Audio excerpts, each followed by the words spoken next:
नमस्कार। कृषि समाचारों के आज के अंक में आप सभी का स्वागत है। सबसे पहले नजर डालते हैं आज के मुख्य कृषि समाचारों पर। रबी फसल की 616 लाख हेक्टेयर क्षेत्र में बुआई। देश में समुद्री मात्स्यिकी में मौजूदा असंतुलन दूर करने में अहम मार्गदर्शक की भूमिका निभाएगा राष्ट्रीय समुद्री मात्स्यिकी नीति 2016। भारत में 299 प्रतिदिन विश्व औसत के मुकाबले दूध की प्रति व्यक्ति उपलब्धता 337 ग्राम प्रतिदिन। और औंधे मुंह दाम गिरने से किसान बना रहे सब्जियों से खाद। अब कृषि समाचार विस्तार से। राज्यों से प्राप्त सूचनाओं के अनुसार 13 जनवरी 2017 तक बुआई की गई रबी फसलों का कुल क्षेत्र 2016-17 के लिए 581 लाख 95 हजार हेक्टेयर की तुलना में 616 लाख 21 हजार हेक्टेयर पहुंच गया है। इसमें 309 लाख 60 हजार हेक्टेयर क्षेत्र में गेहूं, 14 लाख 92 हजार हेक्टेयर में चावल, 155 लाख 35 हजार हेक्टेयर में दलहन, 54 लाख 87 हजार हेक्टेयर में मोटे अनाज और 81 लाख 47 हजार हेक्टेयर क्षेत्र में तिलहन की बुआई रोपाई की गई है। तट से दूर गहरे समुद्र में मौजूदा समुद्री संसाधनों के बेहतर उपयोग और लाखों मछुआरों की आजीविका को सुगम बनाने के लिए जरूरी है राष्ट्रीय समुद्री मात्स्यिकी नीति पर पूरी गंभीरता के साथ अमल करें। देश में समुद्री मात्स्यिकी में मौजूदा असंतुलन को दूर करने में, इसका सर्वांगीण विकास सुनिश्चित करने में तथा इससे जुड़े लाखों मछुआरों की आर्थिक एवं सामाजिक उन्नति में प्रस्तावित राष्ट्रीय समुद्री मात्स्यिकी नीति 2016 एक अहम मार्गदर्शक की भूमिका निभाएगा। निकटवर्ती समुद्री संसाधनों का पिछले 2-3 दशकों में अधिक दोहन हुआ है। यह सिलसिला अगर इसी प्रकार से जारी रहा तो आने वाले कुछ वर्षों में समुद्री आजीविका पर संकट आ सकता है।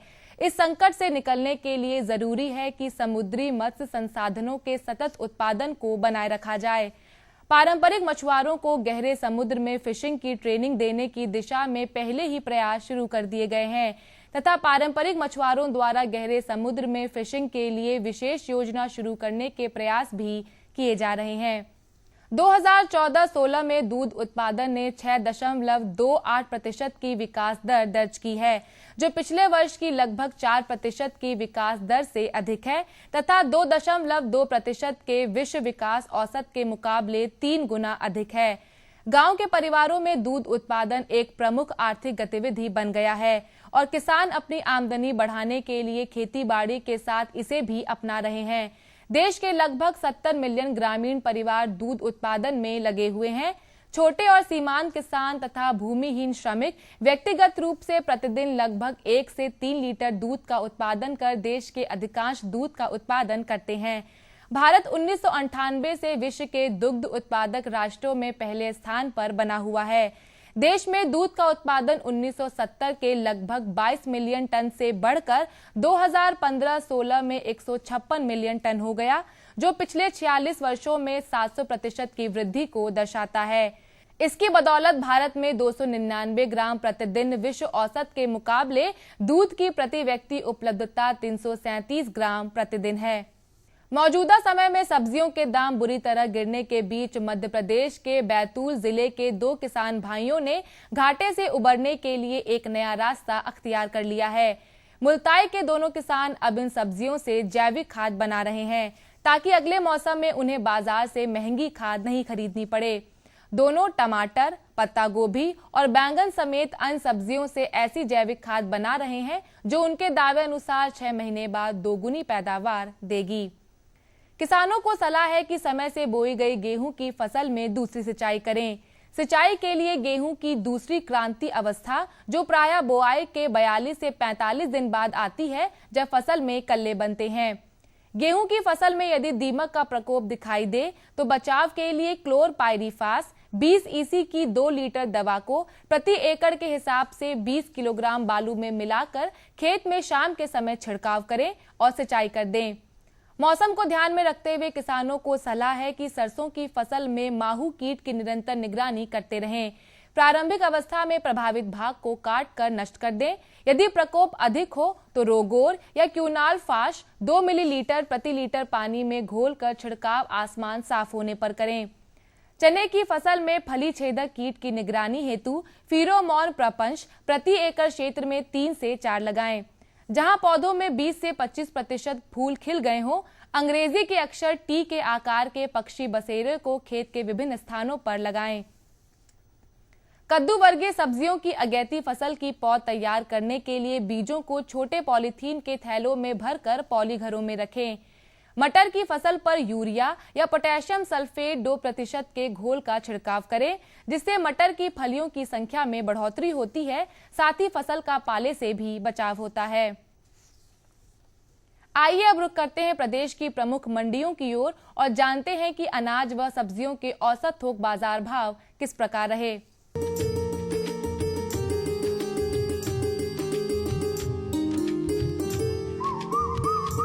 सबसे पहले बात करते हैं गेहूं के औसत भावों की। लखनऊ की मंडी में 1880 रुपए, मेरठ की मंडी में 1980 रुपए, अलीगढ़ की मंडी में 1860 रुपए और आगरा की मंडी में 1890 रुपए प्रति क्विंटल रहा। बात अगर चना के औसत भावों की करें तो लखनऊ में 8750 रुपए, मेरठ में 7800 रुपए, अलीगढ़ में 9200 रुपए और आगरा में 9000 रुपए प्रति क्विंटल रहा। चावल लखनऊ में 2160 रुपए, मेरठ में 2390 रुपए, अलीगढ़ की मंडी में 2570 रुपए और आगरा की मंडी में 2440 रुपए प्रति क्विंटल रहा। एक नजर मसूर के औसत कीमतों पर। लखनऊ में 6410 रुपए, मेरठ की मंडी में 6025 रुपए, अलीगढ़ में 6400 रुपए और आगरा में 6380 रुपए प्रति क्विंटल रहा। आलू लखनऊ की मंडी में 500 रुपए, मेरठ की मंडी में 380 रुपए, अलीगढ़ की मंडी में 500 रुपए और आगरा में 470 रुपए प्रति क्विंटल रहा। बात अगर प्याज के औसत भावों की करें तो लखनऊ में 925 रुपए, मेरठ में 840 रुपए, अलीगढ़ में 850 रुपए और आगरा में 870 रुपए प्रति क्विंटल रहा। लहसुन लखनऊ में 8600 रुपए, मेरठ में 8275 रुपए, अलीगढ़ में 7250 रुपए और आगरा की मंडी में 7890 रुपए प्रति क्विंटल रहा। एक नजर टमाटर की औसत कीमतों पर। लखनऊ में 760 रुपए, मेरठ में 520 रुपए, अलीगढ़ की मंडी में 450 रुपए और आगरा में 670 रुपए प्रति क्विंटल रहा। अदरक लखनऊ में 2400 रुपए, मेरठ में 2190 रुपए, अलीगढ़ में 2100 रुपए और आगरा में 2230 रुपए प्रति क्विंटल रहा। बैंगन लखनऊ में 700 रुपए, मेरठ में 550 रुपए, अलीगढ़ में 500 रुपए और आगरा की मंडी में 590 रुपए प्रति क्विंटल रहा। तो किसान भाइयों, ये थे आज के कृषि समाचार और औसत मंडी भाव। अगले अंक में कुछ नई जानकारियों के साथ हम फिर उपस्थित होंगे। तब तक के लिए हमें दीजिए अनुमति। नमस्कार।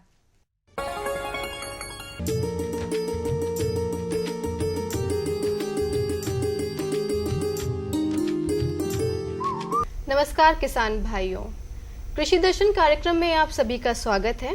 किसान भाइयों, भारत जैसे विकासशील देश में स्वरोजगार मानो उम्मीद की एक किरण सा है, खास तौर से कृषि के लिए।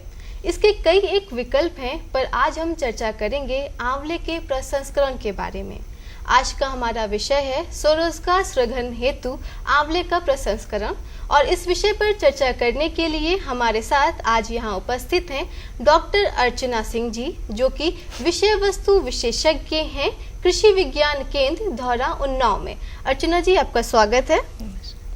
अर्चना जी, सबसे पहले तो हमारे किसान भाई आपसे ये जानना चाहेंगे कि हम बहुत सुनते हैं कि आंवला सेहत के लिए औषधि माना जाता है, बहुत लाभदायक है, पर हम आपसे जानना चाहेंगे कि आंवले का किस तरह से सेवन करें जो हमारे स्वास्थ्य को ज्यादा से ज्यादा लाभ पहुंचा पाए। आपने बिल्कुल सही कहा, आंवले को औषधि गुणों से परिपूर्ण माना गया है और आचार संहिता में से अमृत फल कह के भी पुकारा गया है, क्योंकि इसमें बहुत सारे औषधि गुण होने के साथ साथ पोषक तत्व विद्यमान है। इसमें कैल्शियम, आयरन तो उपलब्ध ही है, ये विटामिन सी का सबसे अच्छा स्रोत माना गया है। इसके अलावा इसमें प्रतिऑक्सीकारक तत्व होते हैं जो हमारे शरीर की रोगों से लड़ने की क्षमता को बढ़ाता है। तो मतलब अगर हम आंवला का सेवन रोज करें करें तो हमारे शरीर की जो अवस्था है वो बहुत अच्छी रहेगी। बिल्कुल, कहा गया है यदि हम निरंतर 40 दिन तक आंवले का सेवन करें तो हमें निरोगी काया प्राप्त हो सकती है। जो हमें छोटे छोटे बीमारियां, सर्दी, जुकाम, बुखार, इस तरह की परेशानियां होती हैं वो तो होंगी ही नहीं, साथ ही साथ ये हमारे ब्लड प्रेशर को भी कंट्रोल करता है। जिन्हें शुगर की परेशानी है, जिसे हम चीनी की बीमारी भी कहते हैं, डायबिटीज भी कहते हैं, उसमें भी ये बहुत ही ज्यादा फायदेमंद है। ये तो आपने बहुत अच्छी जानकारी दी।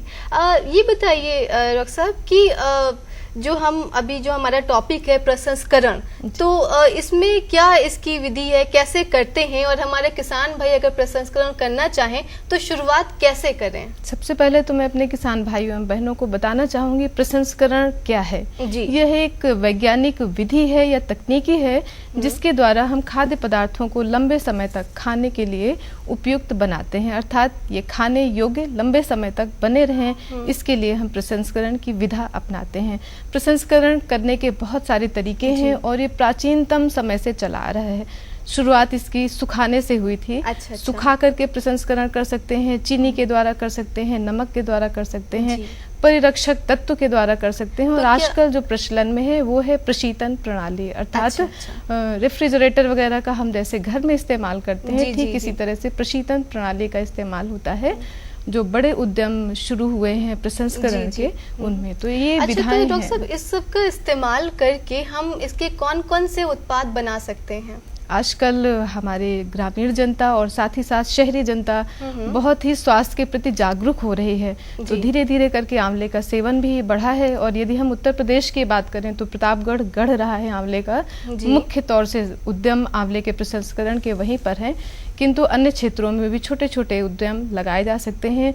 और जो उत्पादों की हम बात कर रहे हैं उनमें प्रमुख है आंवले का जूस, आंवले का मुरब्बा, आंवले का अचार, आंवले की कैंडी, बर्फी, लड्डू, जैम, अनेकों उत्पाद हैं जिन्हें हम घर में बना के रख सकते हैं, क्योंकि एक मौसमी फल है।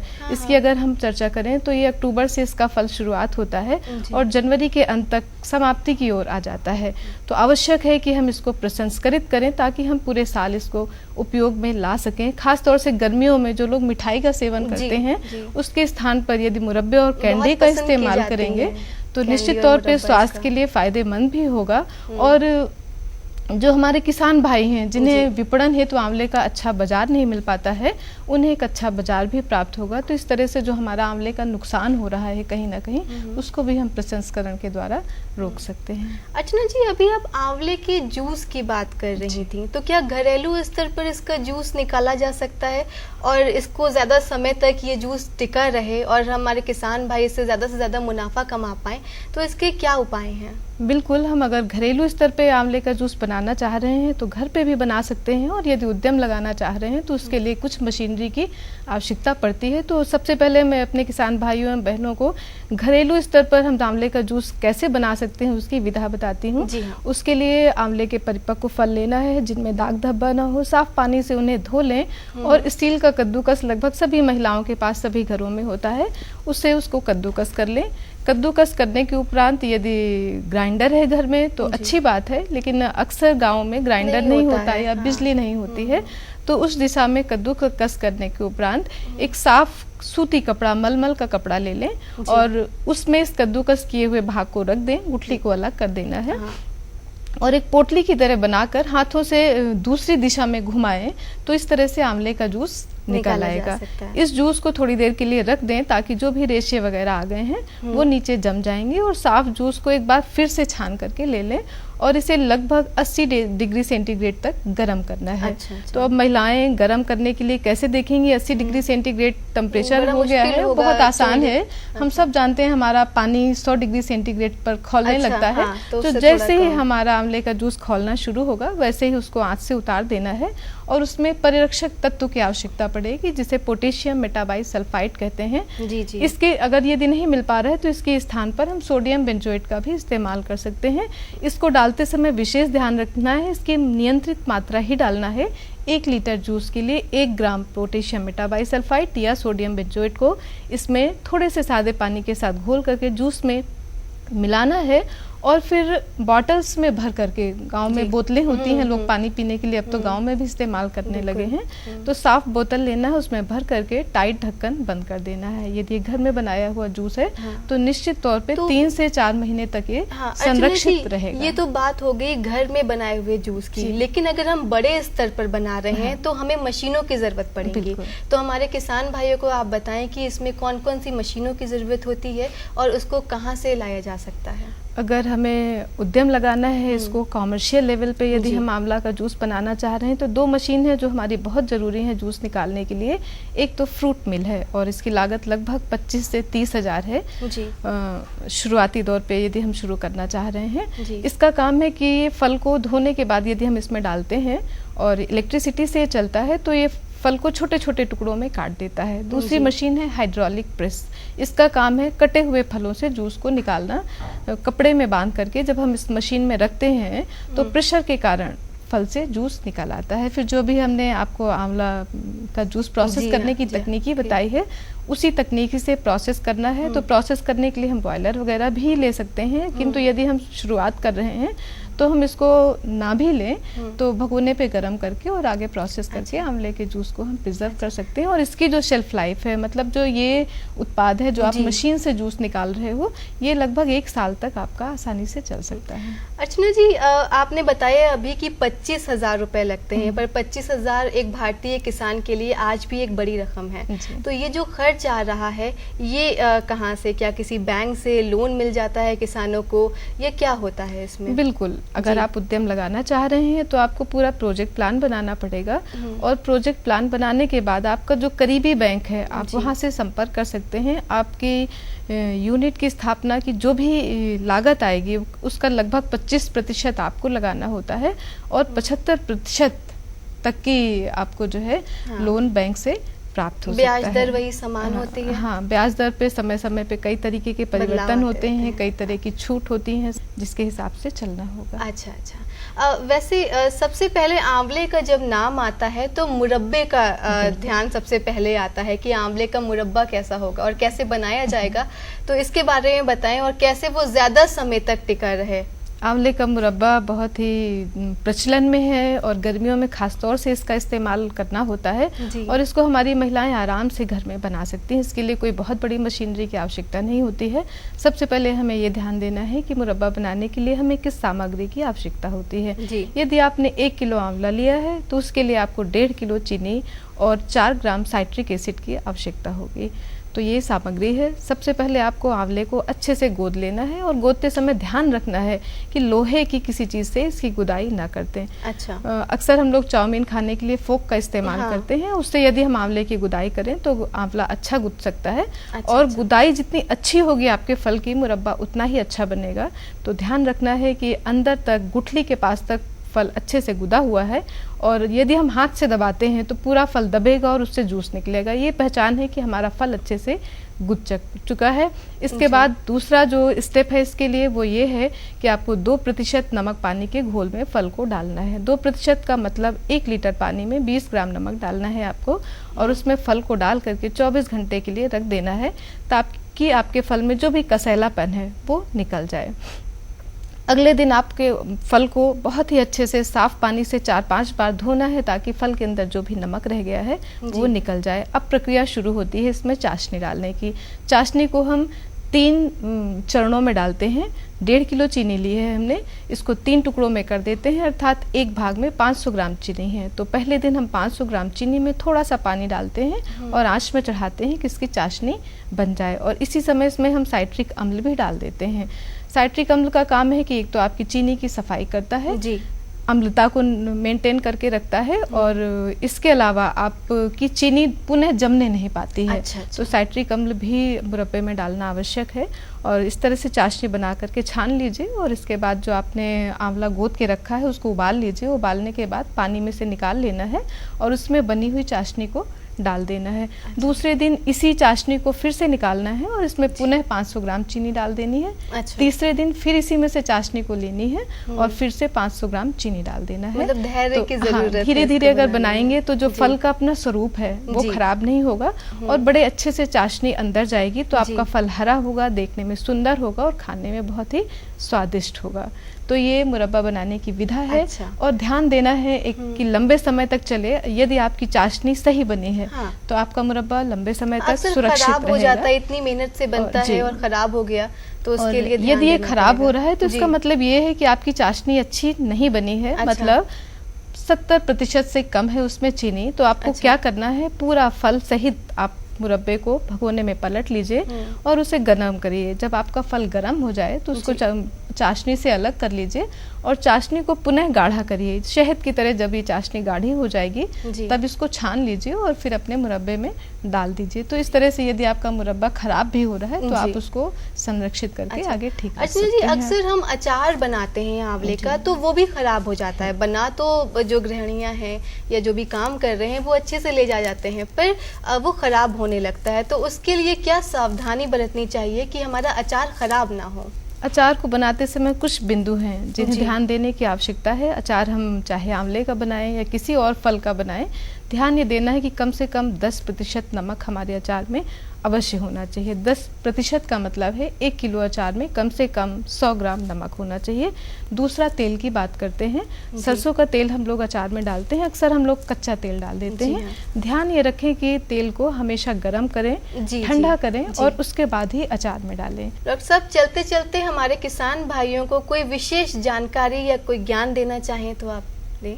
बिल्कुल, किसान भाइयों बहनों से मैं यही कहना चाहूँगी कि आंवले के उत्पादों को आप लोग ज़्यादा से ज़्यादा बनाएं। मैं आपको बताना चाहती हूँ कि हमारे यहाँ फल एवं सब्जियों का इतना ज़्यादा उत्पादन होता है, लेकिन उसका लगभग 30% उपयोग में नहीं आ पाता, जिसके बहुत सारे कारण हैं। और केवल 2% है जिसको हम प्रसंस्करित करके उपयोग में लाते हैं। आप ही लोग हैं जो इस प्रसंस्करण की जो प्रतिशत है उसको बढ़ा सकते हैं, और ये हमारे लिए बहुत ज़रूरी है ताकि जो क्षति हो रही उसको हम रोक सकें और देश को आगे बढ़ने में अपना योगदान दे सकें। तो आप लोग प्रसंस्करित करिए उत्पादों को, कृषि विज्ञान केंद्र से संपर्क करिए और अपने स्वास्थ्य के साथ साथ अपने देश को भी आगे ले जाने में सहयोग करिए। तो डॉक्टर साहब, आप यहाँ स्टूडियो में आई और आपने अपना ज्ञान हमारे किसान भाइयों के साथ बांटा, आपका बहुत बहुत धन्यवाद। तो किसान भाइयों, हम आशा करते हैं कि आज की हमारी दी गई जानकारियों का आप ज़रूर लाभ उठाएंगे और अगले संस्करण में कृषि दर्शन के हम फिर हाजिर होंगे नई नई जानकारियों के साथ, और आशा करेंगे कि आपकी समस्याओं का समाधान लाते रहें। इसी के साथ हम आपसे विदा लेते हैं। धन्यवाद।